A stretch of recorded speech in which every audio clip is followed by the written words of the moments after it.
soon, so got some commitment soon. Well, through Malgo and you, it's for that. It'll go into the archives. It'll go if you want to record a teaching. But we've got young Chen's here. Soon, so got some commitment soon. Well, through Malgo.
Okay, so we're right to go, Nathan? Yeah. It's okay? Okay. So then, good morning. From wet, soggy Chenrezig Institute. We're in the Gompa at the moment. There's only myself and Nathan. Yeah, so because of the rain, then basically it's been very difficult for anyone to get through.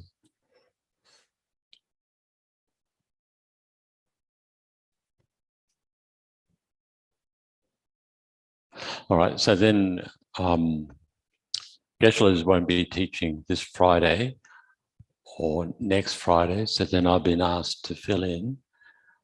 And so I thought we could start firstly with some meditation and then the talk, and then perhaps if people have any questions, a period of time of questions, okay?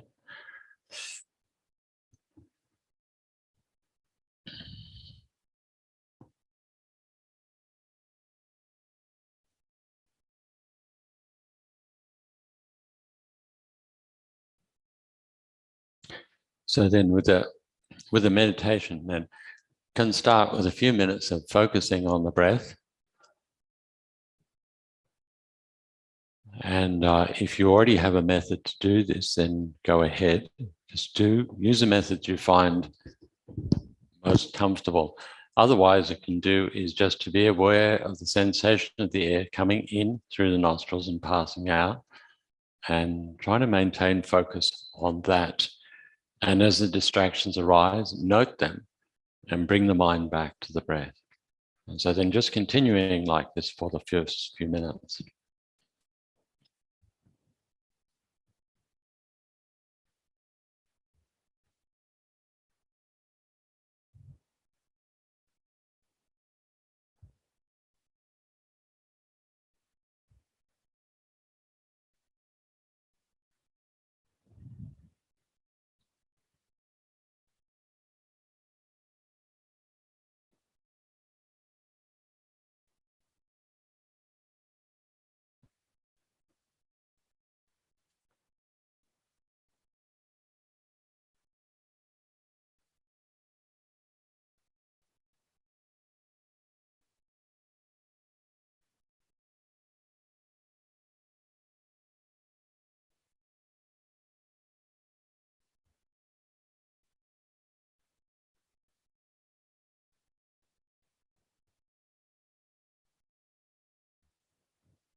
And so then with the main body of the meditation, to start before the talk, Geshela has been teaching on middle length Lamrim, and particularly over the last few weeks on the great scope, higher scope part of the Lamrim. And so then just to continue along with that theme, in this meditation, just to think how it is that others have been kind to us, even if it's not necessarily the case that they've intended to be kind. The idea here in the meditation and in the teachings of the great scope is to apprehend others as being kind, see them in this way. And the more that we perceive others in that way, the more naturally, more organically, we will live in a way that we wish to repay their kindness. If we have a negative feeling towards others in general, then it's very hard. How do you generate the mind of wanting to repay the kindness of others? How do you live in a way, in a positive way in relation to others? Very difficult. And so then if we just look at how it is that we, our body was formed within the womb of our mother. This body has actually been formed from her body. And she could have died giving birth to us. And she went through the pain of giving us birth. And then for the first period of this life, we were really totally dependent upon another person to survive. And most likely it was the mother. But for us to be here now with sound body and mind was dependent upon others caring for us during that very critical time, the first couple of years, 2 or 3 years of this life.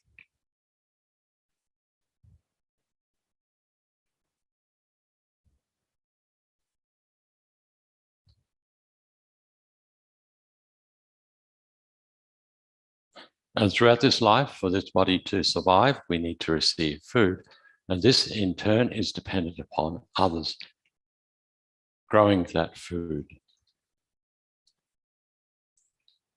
and processing the food and making it available to us. And even if we say we pay for it, still, if there wasn't someone there willing to do that, we wouldn't have that. So very much dependent upon the kindness of others, the survival of our body and our well-being has been dependent upon others. The same goes with the clothing we've worn throughout this life. And the education we've received, the ability to be able to read and write comes from others. Numeracy comes from others. And our qualifications come from others. And our jobs come from others.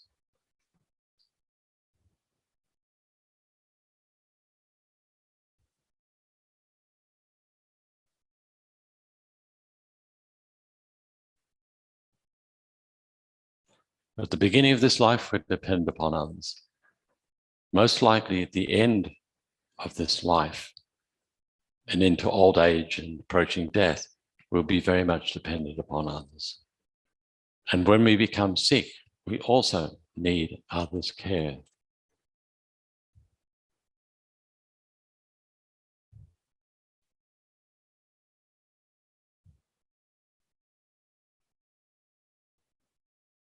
And if we've come to value spiritual practice,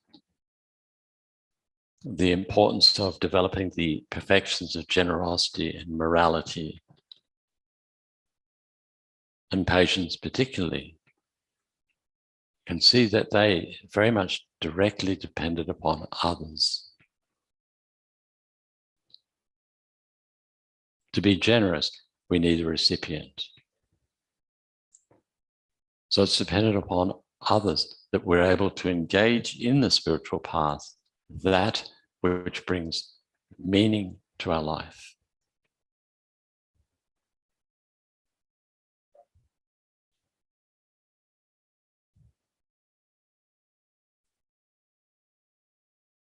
And also the teachings that we have that come from Buddha Shakyamuni, 84,000 collections of teachings from an enlightened being. The enlightened being, Guru Shakyamuni Buddha, his state arose in dependence upon his actions in his pathway that he followed to attain enlightenment, and that depended upon others.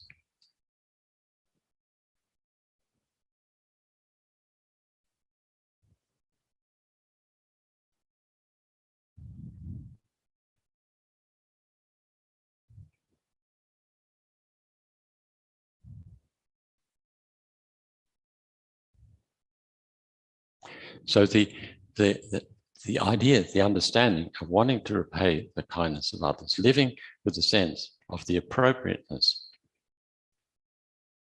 of appreciation towards others and treating others with respect and gratitude, is not because the Buddha said so, or Jesus said so, or our parents said so, or our Lama said so. Of course, this is important, but beyond that, it is the appropriate thing to do. And in Buddhism, ethics means doing that which is appropriate.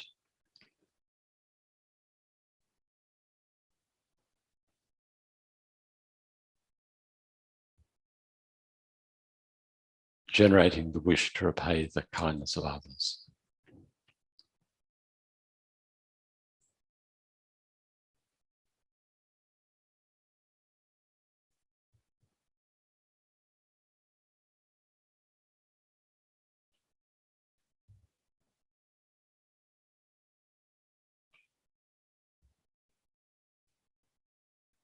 So then we can recite the Refuge and Bodhichitta prayer before the teaching. Sangye choran sogi chonam jancho badu dani kapsuchi dagi jen sogi pe sonam ki dola pancha sangye dupa shon. Sangye choran sogi chonam jancho badu dani kapsuchi dagi jen sogi pe sonam ki dola pancha sangye dupa shon. Sangye choran sogi chonam jancho badu dani kapsuchi dagi jin sogi pe sonam ki dola panche sangye du pasho.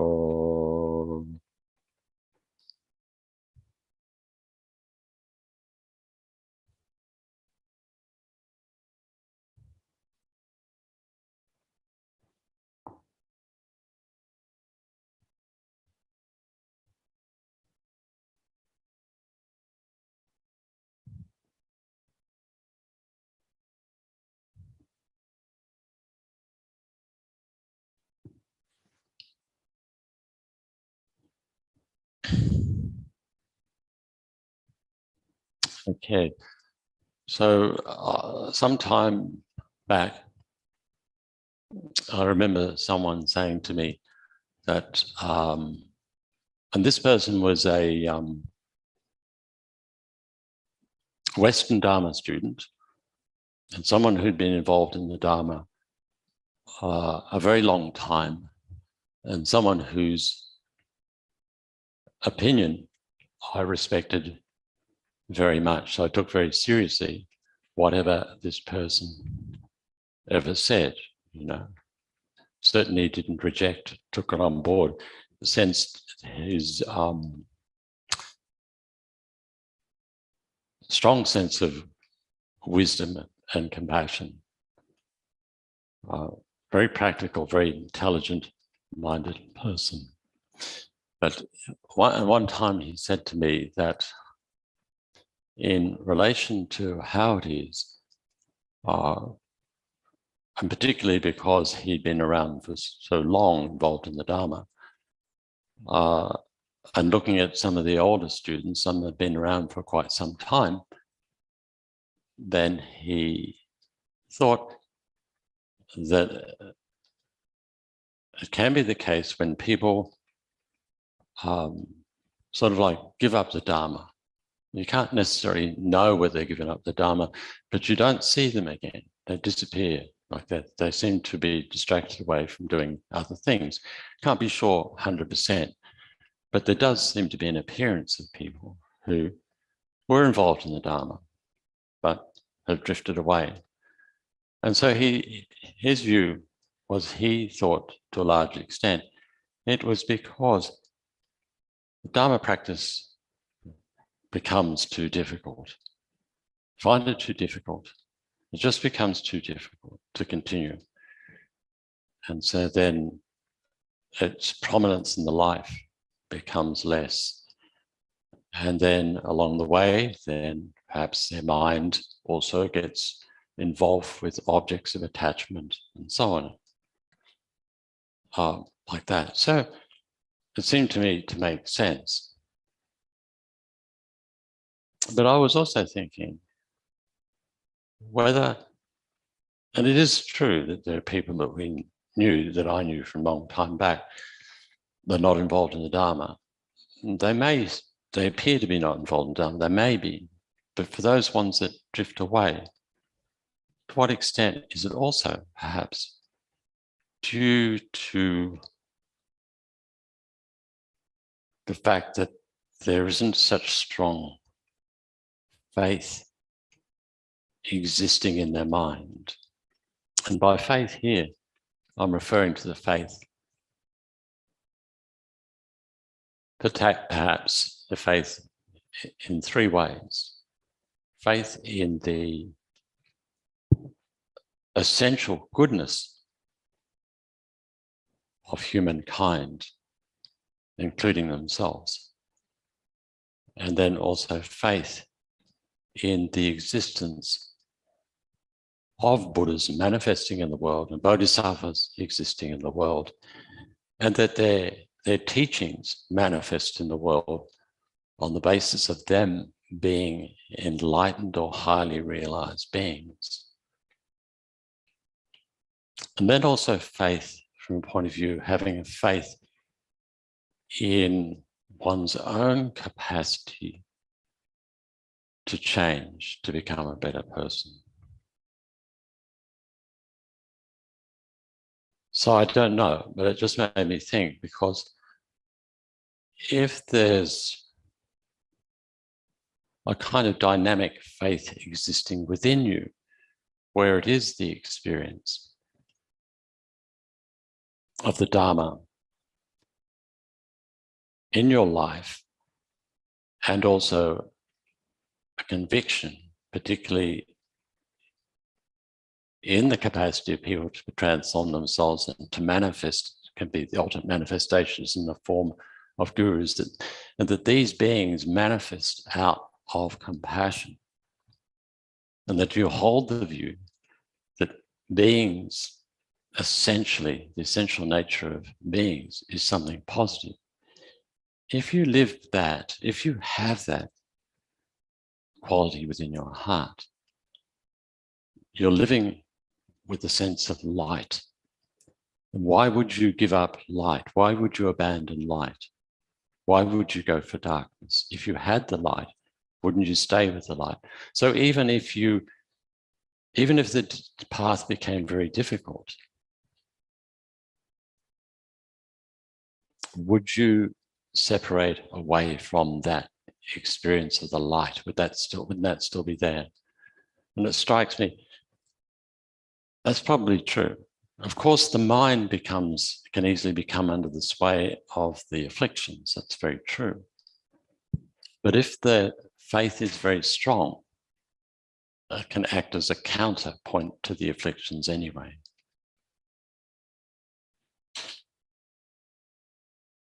So it's worthwhile, seeing. So faith is such a central thing, actually, in Buddhism. Cultivating faith, not blind faith, faith with intelligence, It's something to constantly come back to, because to have the experience of that kind of faith means that you're experiencing light.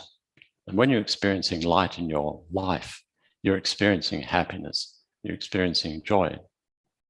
You're heading in a positive direction. So why would you give that up?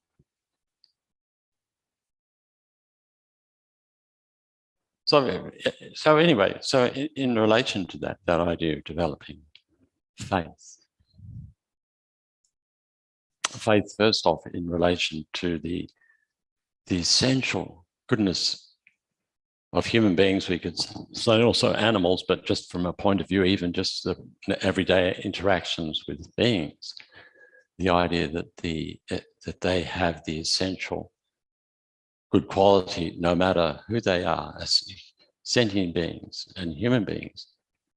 Essential nature is something positive, something virtuous, good, wise, and compassionate.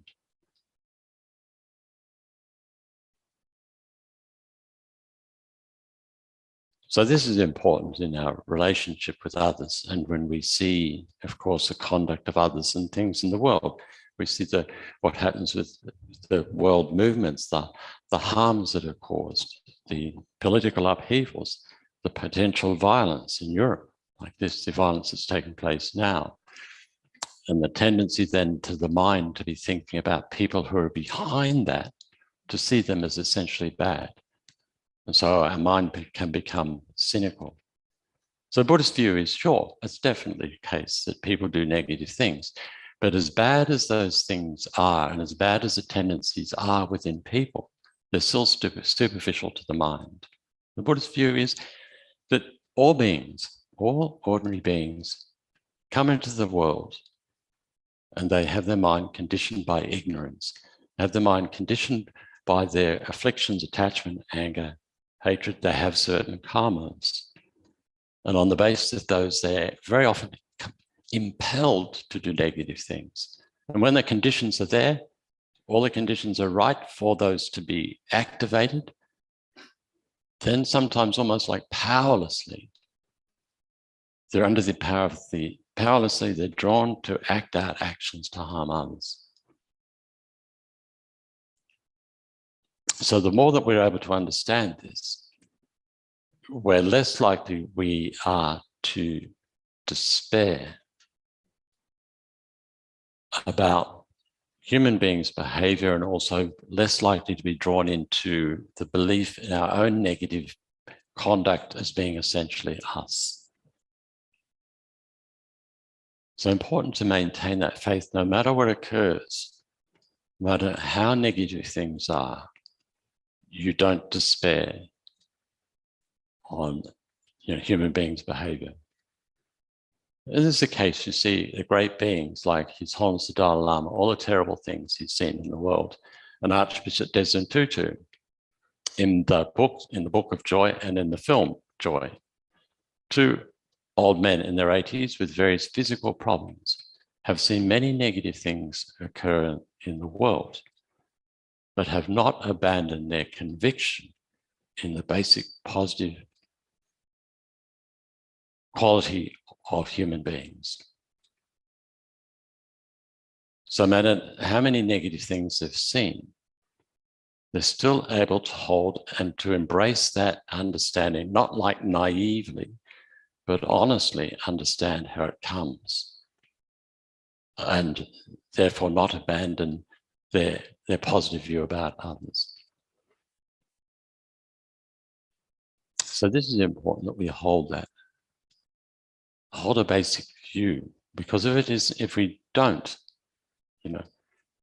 then we can become very cynical about the world and others, become also despairing, become very pessimistic. But the more that we're able to embrace and acknowledge the negative things that are existing, and after all, that was the first teaching of the Buddha, the truth of suffering, the truth of the afflictions. Because the second truth is the cause of suffering, karma and afflictions, but they themselves are also suffering. They are also included in the first truth. The more that we understand that, then the more that we're able to acknowledge that, be open to that, not reject that, not to be naive,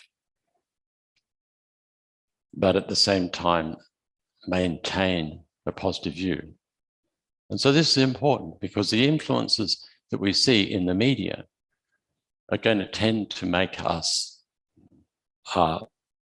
tend to draw you to become patriotic or whatever, to develop hostility towards certain groups that threaten us, that lead us to label those people essentially bad, like that.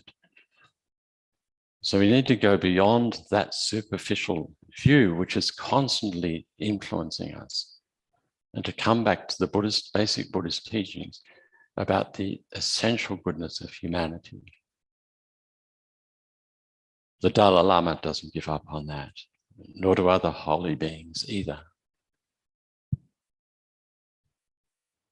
And so also in our personal life as well,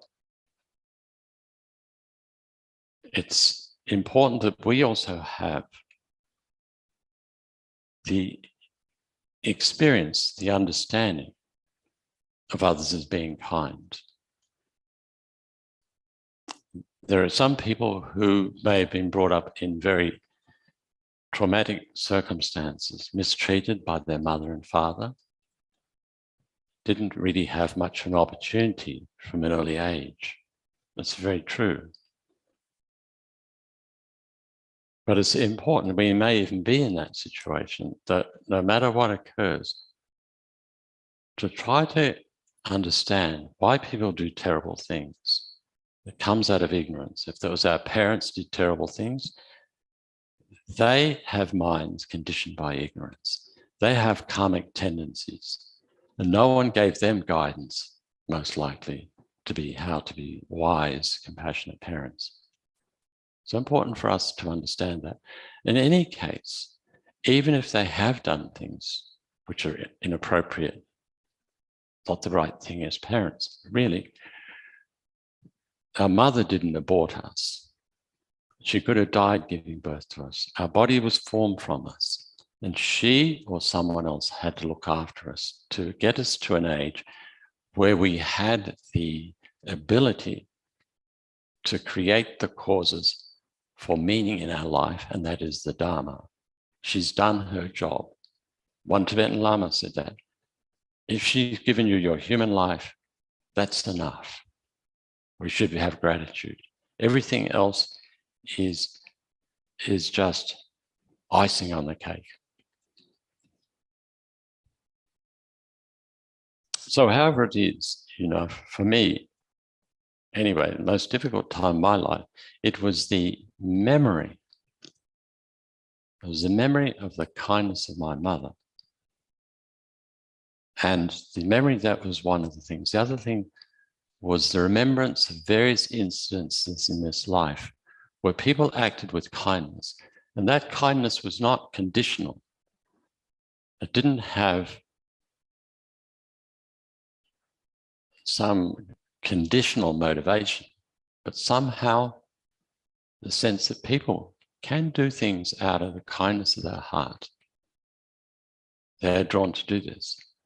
And so even if our life is difficult, to think about those times, and if the mother has been there and cared, to think, where does that kindness come from? Even if there are negative things that exist in the world, we can see firsthand how the mother is kind. And we can see firsthand how others, it's possible to do positive actions, helpful actions to us, without some kind of condition on it. So when the tendency arises to feel that the human nature is essentially bad, then how do we explain this kind of kindness existing?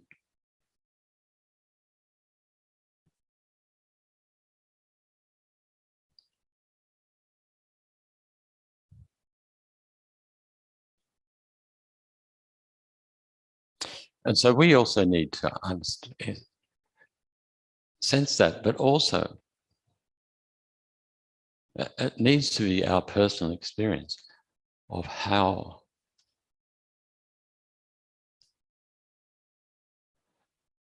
our acts of kindness and our view of seeing others in a positive light benefits us. We need to have that we need to live our life in a positive way, with respect, with kindness, with body, speech, and mind in relation to others.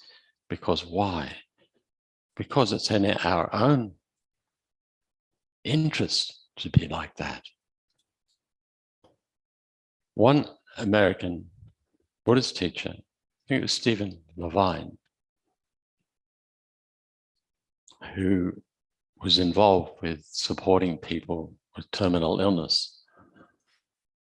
Then one time he was asked to visit a young girl, I think she was only about 12 or 14 years of age, who was dying from leukemia. And when he spoke to her, he asked her how she was and what she thought was going to happen. And she said, well, I guess I'm going to die. And he asked her, what do you feel about that? How do you feel about that? And she said, I think Jesus is kind in heaven, but not on earth. So she obviously had a Christian background, but she felt, how can you, Stephen Levine was thinking, in her heart thinking, how could she really rely upon Jesus if he's kind in certain circumstances, but not in others? So he asked her what she was doing at school. She'd been going to school periods of time for illness and away, but at times she was at school. And then she related how she had a friend at school who had a withered arm. There was a result of, I guess, I don't know what was the cause of it, but a withered arm. And as a result of that withered arm, a deformity, the other kids at school ridiculed her and at times were quite cruel to her. And but she said, I couldn't do that to her because I know what it's like to feel disabled, to feel, that there's something seriously wrong. I couldn't do that to her. And then the girl seemed to reflect. He said, Stephen Levine said, you seemed to reflect for a moment. And then she said, I think Jesus is kind in heaven, and I think Jesus is kind on earth. Meaning that she'd recognized that through the pain that she'd experienced, it was on the basis of her pain that she had developed a sense of empathy for others and a sense of compassion and concern for others. And then she became very joyful. And she said, I wouldn't exchange this experience for anything. And then it was probably only several weeks later, she died. But she died in a very positive frame of mind, probably blessed by that very knowledge that in some sort of strange way, with her faith, she had faith in Jesus, faith in God, and that she developed this compassionate feeling towards others, and her life on the basis of that, even just that had been meaningful, to live with an attitude of loving kindness towards another.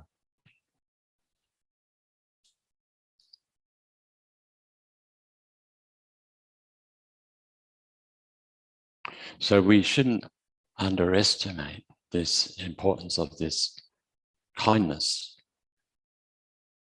And it's our acts of kindness that with our acts of kindness, we can change people's hearts and save lives. So no matter what occurs in the world, whatever occurs, whatever leads us, tendency to lead us away, in a way towards develop hostility towards groups of people, it's important for us to maintain this stability of mind, of not abandoning the compassionate wish to benefit others. And if you walk on the steps from the car park here at Chenrezig Institute up here to the meditation hall, to the Gompa, and you look at the signs that have been placed there, quotes from Kunu Lama Rinpoche, a teacher of His Holiness the Dalai Lama. In all of those quotes, I think on all of them, except for maybe one, is the word bodhicitta. We could say that that is compassion developed to its fullest extent, the aspiration to reach enlightenment in order to remove all beings from suffering. So Lama Zopa, Kieran Pratt put the signs there, just about the start of COVID-19 when it was manifesting. And his Lama Zopa's instructions, should be put there. So I put them there. And it seems like they're very much like the message for people whoever comes to Chenrezig Institute. Maybe not me, because I take the way around rather than following the steps up. But if you follow the steps up, then see, in a sense, this is the message coming to us, advice from Lama Zopa, what to do. And you read the signs, it's all about developing the mind of compassion. Not to abandon one person. Not to abandon bodhicitta. You can't develop bodhicitta if you abandon one person. So that may also be an important stage in the whole thing of advice about how to respond to COVID-19 and the social ramifications and the divisions that are occurring, that whatever occurs, however you perceive it, not to allow it to get to the point where you develop a sense of hostility toward or hatred towards other people or other groups of people, not to see them as the enemy.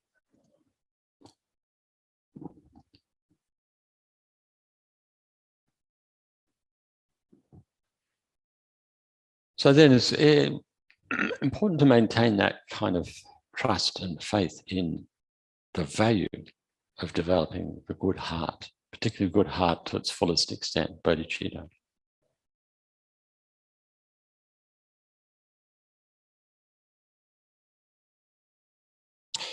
And then also having the faith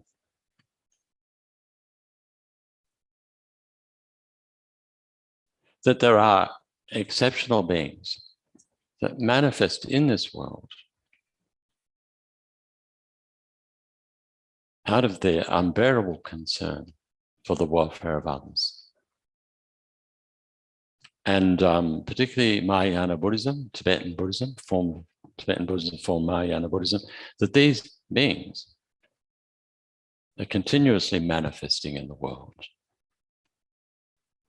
It's very much dependent upon the faith that we develop within ourselves to have the experience of their presence. Our ability to see the beings, for instance, teachers who manifest in this world, to have the ability to be able to see that they do in fact have exceptional qualities and the possibility that they are not just ordinary beings. They may be Buddhas or at least Bodhisattvas, and they're manifested in the world due to the power of compassion and prayer, intent on being of benefit to us.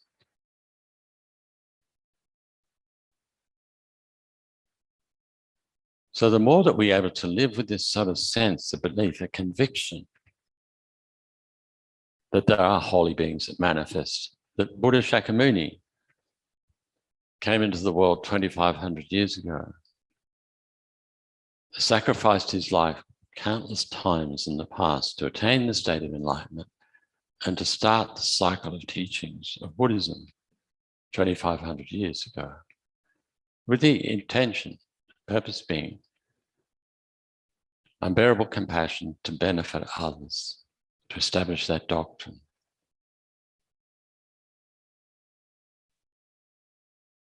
And so then, the more that we're able to sense that is true, and that the teachings that have continued to exist in the world for the last 2,500 years, inspired countless numbers of beings, have come from the heart and mind of extraordinary being, the Buddha.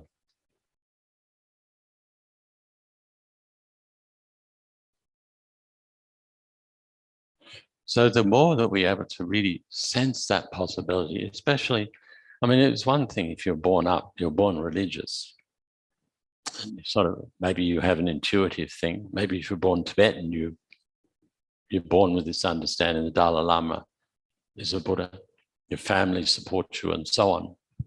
So you don't ever question it. It's just, that is the reality. But for many of us, it's not been like that. And we may also, whatever religion we had when we were younger, we rejected it anyway. As we grew up and we adopted perhaps more of the views that are quite often prevalent in science, that there's nothing other than the physical world. Then, as you know, the influence of that mind coming very, very strong, and those views being strongly entrenched, then it can be very difficult to open up to another way of understanding. But if we have opened up, but not in a naive way, but with intelligence, and this is one thing the Lamas say, Dalai Lama says, it's for Westerners, that they generally speak, when they come to Buddhism, they question. And it's a good thing that they question. The Buddha said to test his teachings like test gold. You know, cut, weigh, whatever's necessary, burn it to make sure that it is the genuine thing. So likewise, it's important for us to do that. And if on the basis of having done that and use our personal experiences of life and the things that we've experienced and pain and so on, it may have been part of this life, and understood how our mind is, particularly the idea that our mind is more strongly determinant about whether we are happy or not than is external factors. The more that we're able to get to that point, if we're able to get to that point, we're extremely fortunate, because there are many people, no way will they get to that point. So if we have got to that point and started to see the possibilities that the Buddha was an enlightened being, these teachings are blessed, that there have been a holy lineage of many, many teachers over the decades since the passing of the Buddha, over the centuries since the passing of the Buddha.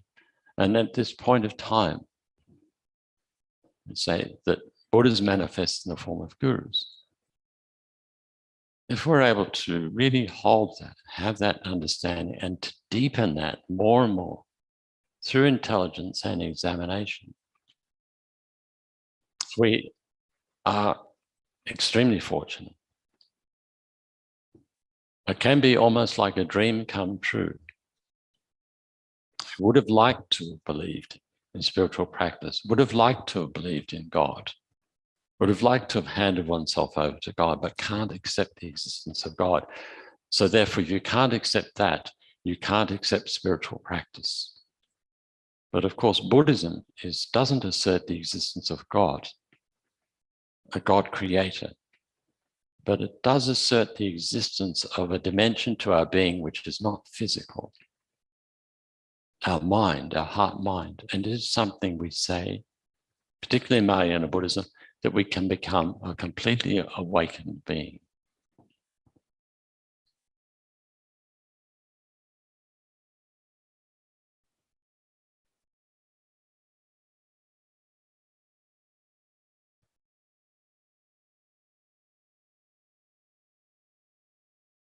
So it's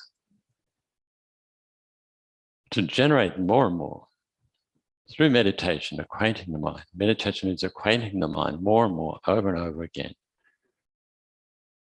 of the possibility of enlightened beings, of the possibility that the teachings of Buddhism came from an enlightened being, the possibility that enlightened beings manifest in this world due to their unbearable compassion for us.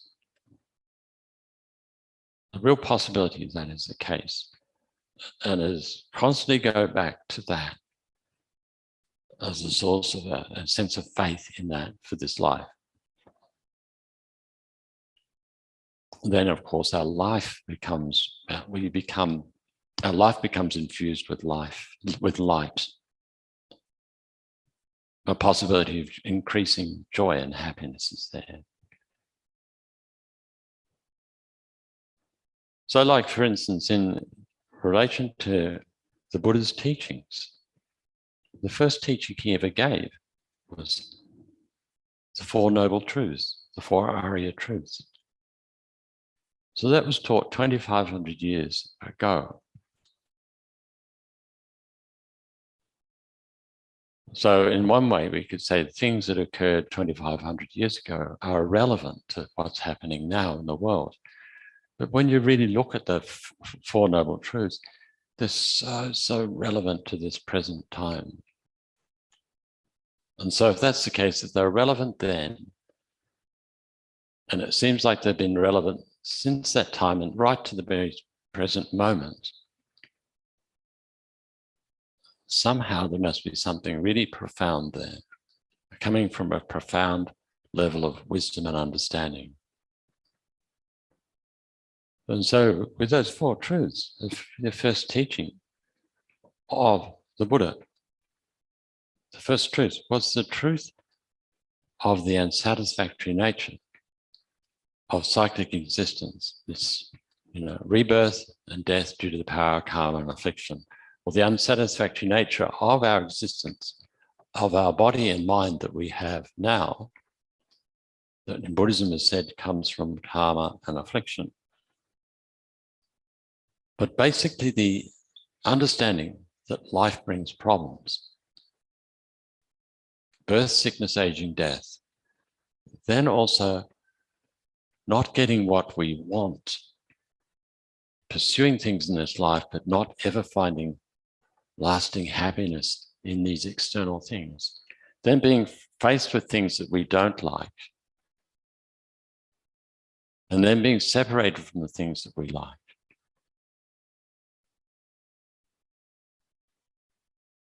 And so if you really reflect, if you're a reflective person, you can see that that is so true, and how important it is to integrate that into the life, to have a sober-minded approach to life and your relationships and everything you do. And those relationships even include your relationships in the Buddhist center and your expectations of what should happen in the Buddhist center. Because if we take that on board, if we live with that things are not perfect, or as Geshela said, Geshe said one time, one Lama said, describing what is samsara. And he said, samsara is the state in which things are never quite right, like this. And he said, that's a pretty good explanation of it. And so the wisdom of that wisdom in that first teaching, within the first teaching, if we really took that on board, then we'd be far more realistic, far less likely to become disappointed, far less likely to see ourselves as victims when injustices occur, far less resentful, far less likely to blame others, and far less likely to become embittered.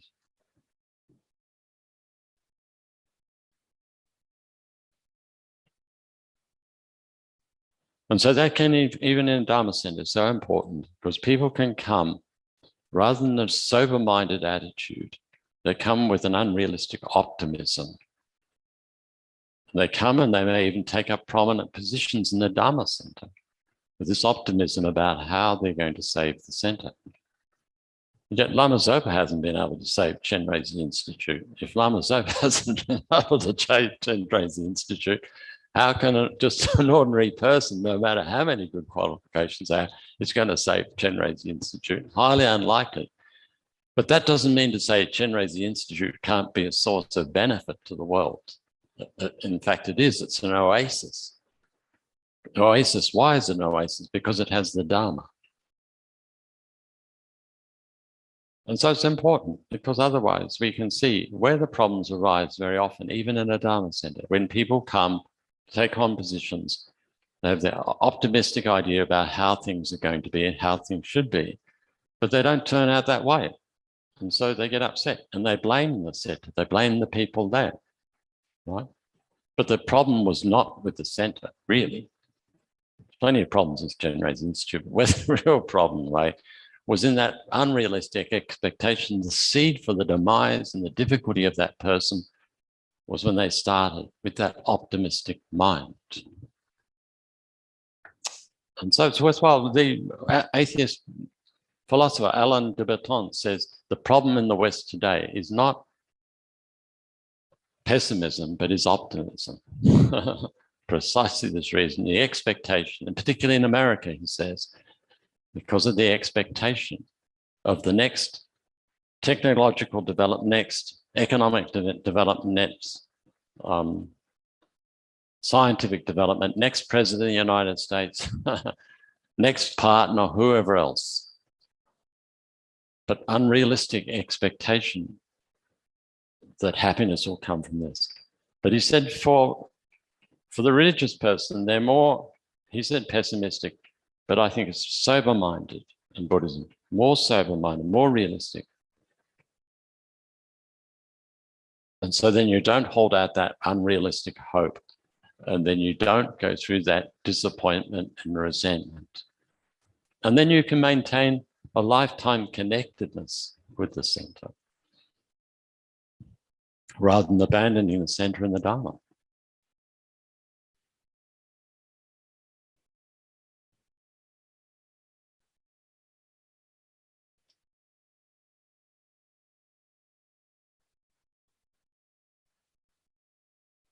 So we also have to have faith too, faith in our ability to change.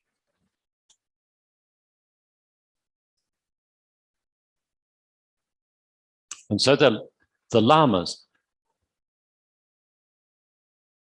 never give up on us. That's one of the things you notice. They never give up.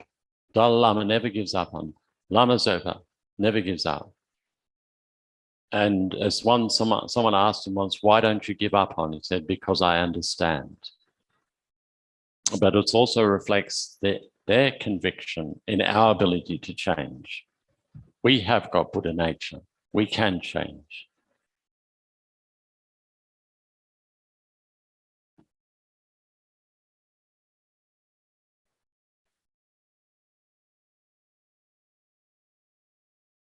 And so then it can be worthwhile. What we're talking about here is we can change, means that our mind can change. That's what we're referring to. Not so much the body. But if you hold that the mind is produced by the brain, then it becomes much more difficult to be able to change the mind. The brain affects the mind, but it doesn't produce the mind. The mind is not something physical.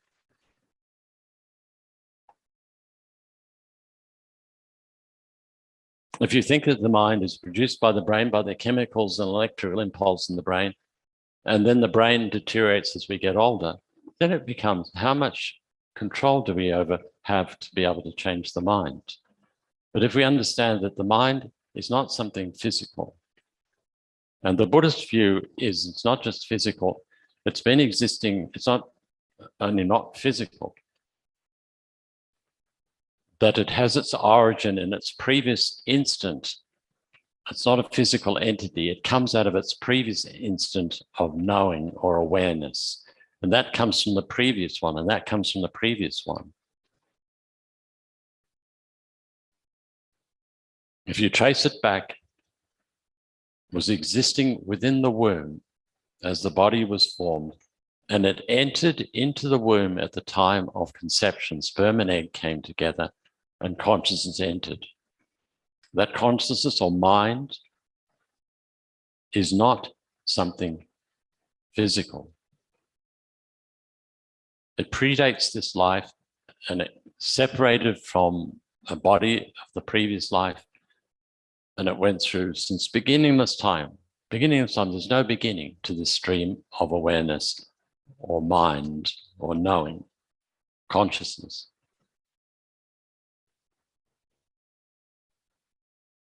And it is an impermanent phenomenon changing from moment to moment. And associated with that mind is ignorance, existing since beginningless time. An ignorance that grasps at ourselves as an independent entity. And on the basis of that, we attach to things to secure ourselves and hostile towards things that threaten us. And we create karma on the basis of that. But those afflictions of ignorance and attachment and anger, they may be very strongly ingrained, but they are superficial to the mind. Just like here, it's been raining for days, never stopped raining. The clouds are one with the sky. It appears that way, but as thick as the sky, the clouds are, they're still superficial to the sky, and they will pass. So likewise, we say that these inclinations of the mind, the ignorance and the afflictions, in Buddhist view, are superficial. And there's no one who is essentially bad. It doesn't matter who we are, if we remove the afflictions and we cultivate positive qualities, we can attain the state of enlightenment. But even without that, if we engage in virtuous practices, positive practices, and abandon negative actions, change takes place.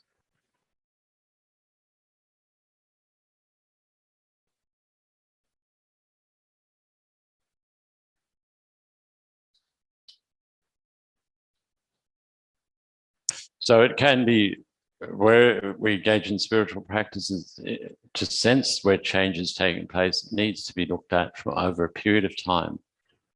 If you look at it from one day to the next, you despair, because there'll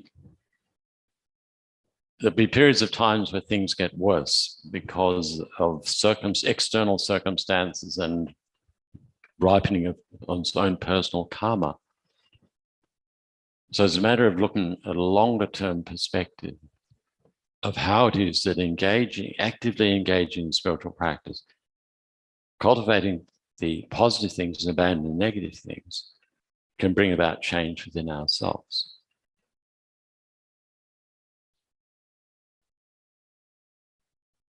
But in any case, in a way, we don't have any choice.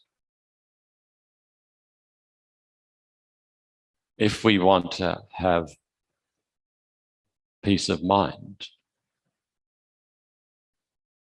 if we want to have peace of mind, contentment, happiness, it really needs to come from internal change. External things will never give us lasting happiness. And as you get older, it gets more difficult to find pleasure in external things.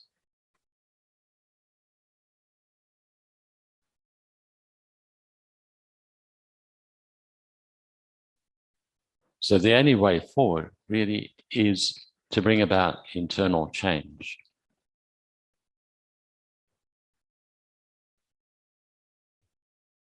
And that requires to look at ourselves, to see clearly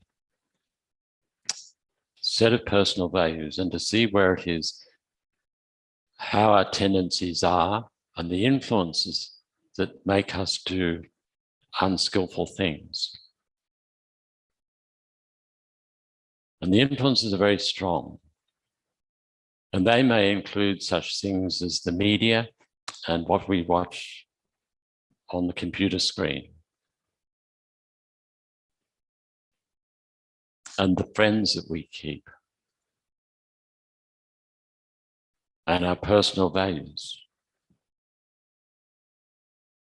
But if a change to take place, then it can often be the case that it does require some kind of courage and a recognition that something has to happen. We have to make the change within ourselves.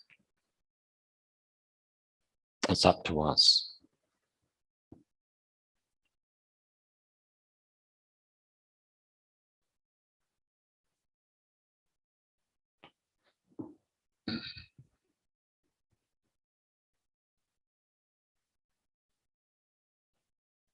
But certainly in any case, that is the message of the Lama, it's the message of Buddha, that we can change.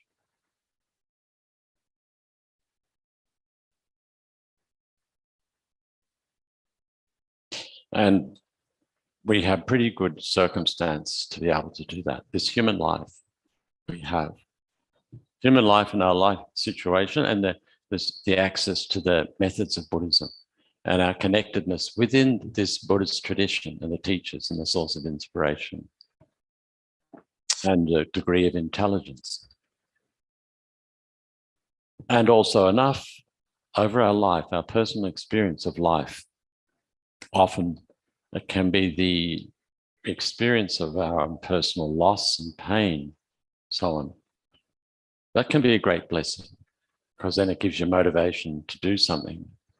I can't continue this way anymore.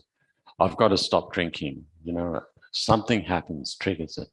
I've got to end this relationship. You know, I've got to grow up, whatever it might be. And then, you know, through those events, then a change takes place. Because what's the alternative? Continue without that happening, continue doing the same thing over and over again. And nothing happens. And then lifetime, and then end of the life. I had the opportunity, but I didn't do anything to change my situation.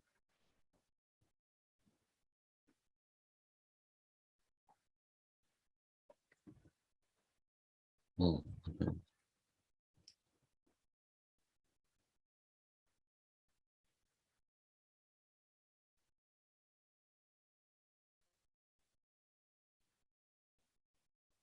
Okay, all right.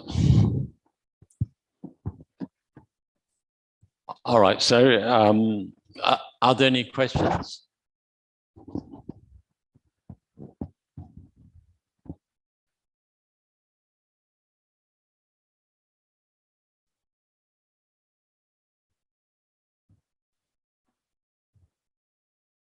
Yes.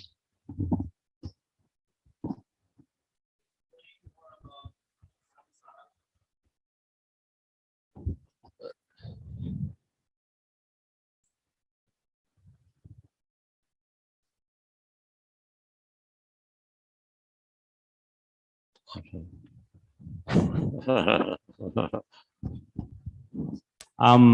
Hello, how are you?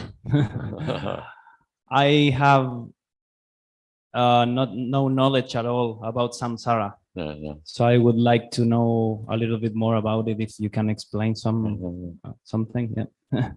Yeah, when it is described, to talk about samsara is the process of uncontrolled rebirth and death due to the power of karma and affliction. And that word affliction means the root of friction is ignorance. So Buddhist view would be that there's ignorance of karma. There's one level of ignorance, but the ignorance is the ignorance of not knowing how things exist. And so that ignorance has been existing since beginningless time. So in Buddhism, there is no explanation about how did it begin, because we said there isn't a beginning. But that ignorance has been existing since beginningless time. And so while there's ignorance, you know, we create karma, and at the time of death, a certain karma ripens. There are many different karmas, but a certain karma ripens, which produces a type of rebirth state. And associated with that rebirth state is a duration of time of living. So if it's a human realm, you know, it can be any time, could die straight away or could die after 100 years. But eventually the karma for that life will be exhausted, and then again, the same thing occurs. At the time of death, the karma ripens and then they're projected. So they're saying this process, in one way you could say it's the tiresome process of rebirth and death, been existing since the beginning of time. Uncontrolled rebirth and death due to the power of karma and affliction is samsara. So it's not a place. As I understand it, it's more likely you refer to it as a process. And so ordinary beings who have ignorance, who haven't removed ignorance, are samsaric beings. Their body is samsara. Their mind is samsara, because it's been born out of that ignorance and affliction. So some positive, you can say human rebirth is a positive rebirth. It's a positive karma. But even though it's a positive karma, that positive karma has been created on the basis of ignorance. Yeah.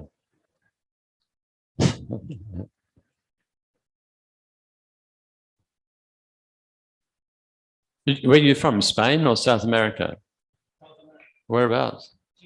Chile. Oh, my sister-in-law is from Chile. Yeah. But she came to Australia when she was about, I think about 5. So she's got an Aussie accent. You pronounce it Chile. How do you pronounce it? How do you pronounce the country? Chile. Oh, okay. Yeah.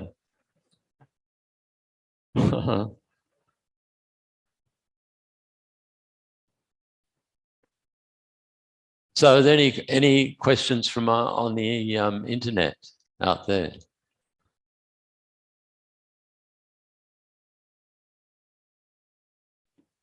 Doesn't sound like it. They can. They can hear me though, can't they? You can hear me, can't you? Get that answer. You can hear? Yes. Thank you, person. Yes. Yep. Yep.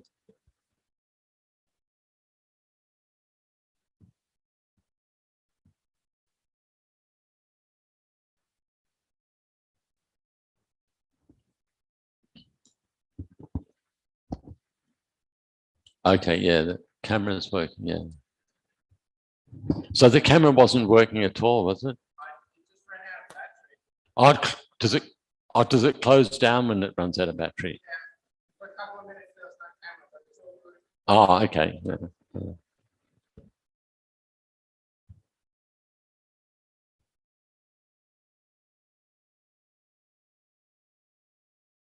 All right, so no further, oh, okay, yes.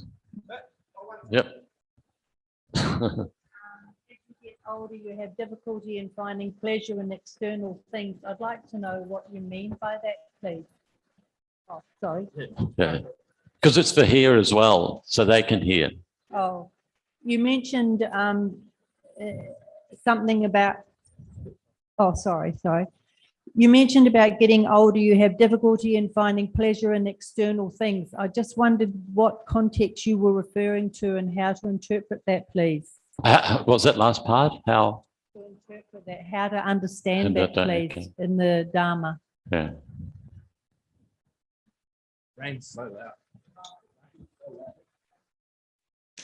Well, you know, when referring to pleasure, it's more the engagement with the senses and things external to us, right? Yeah, all those different things like that. And so I guess it's a matter of looking over your own life and to see if it's true or not if you get older. Those problems, because as we get older, the body becomes more of a problem, generally speaking. you know, most people, I think, as they get older, it's when they're younger, they could probably eat virtually anything and it didn't matter. Put it all together and it's fine. But most people, as they get older, they've got to be careful about what they eat, like this. And then the senses, the ability to hear and see, become less.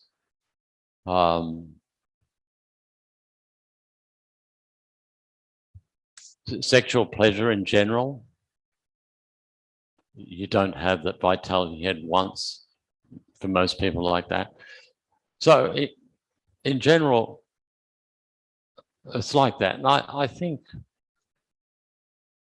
you know, because of different problems that arise, you know, with people, you only have to go down the hospital and you see the number of older people there with their kinds of problems.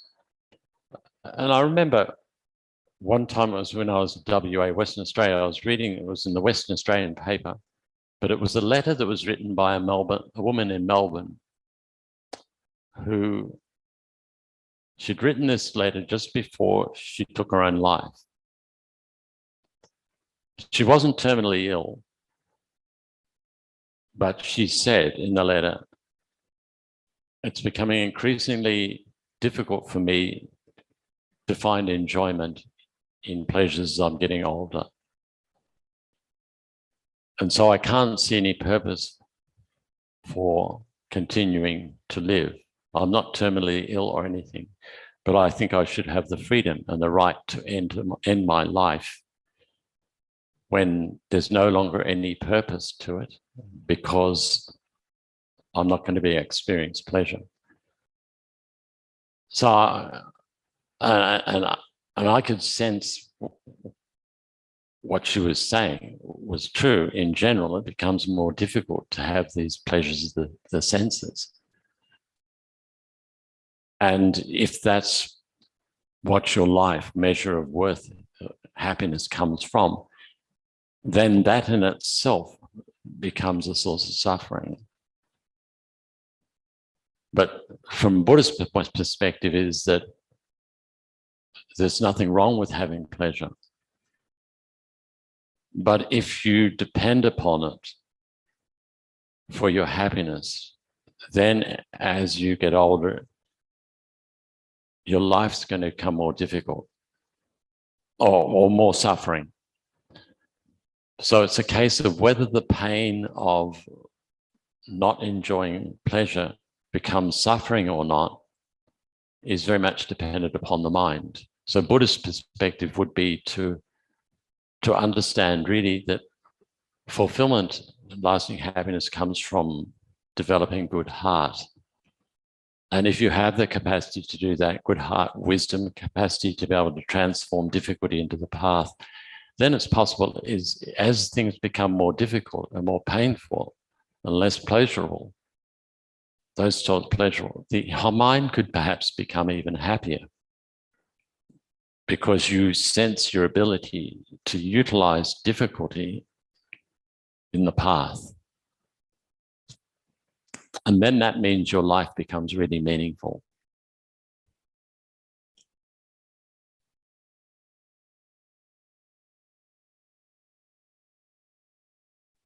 So interesting, Lama Zopa, spiritual head of the center here, points out that if you believe the most important thing in life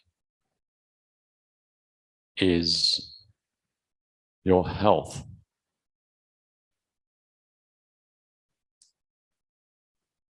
then what happens if you get bad health, poor health, or you diagnosed with a terminal illness? Then you've lost everything. Because with good health, then that allows you to have pleasure and so on. But you don't have good health, then it becomes more difficult to have pleasure. But if, on the other hand, the more important thing is to whatever event occurs in your life to try to use that in a positive way, then the diagnosis of terminal illness, which obviously is not pleasurable, becomes an opportunity. It actually becomes an opportunity for you to live a more fulfilling life. It could also help you to have empathy and support others in a similar situation.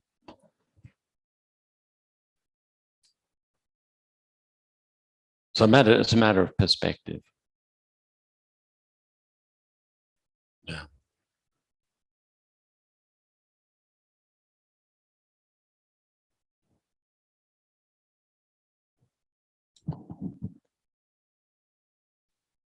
All right, so no questions, and we can dedicate.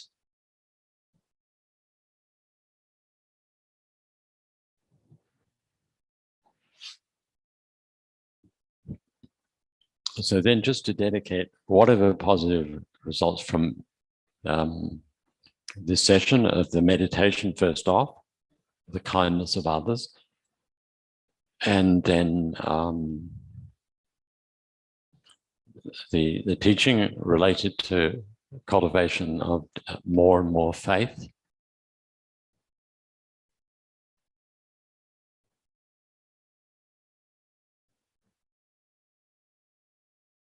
Towards influencing our mind, our heart-mind combination in more and more positive ways, so that we can use whatever time is left of this life in the best possible way to benefit ourselves and others.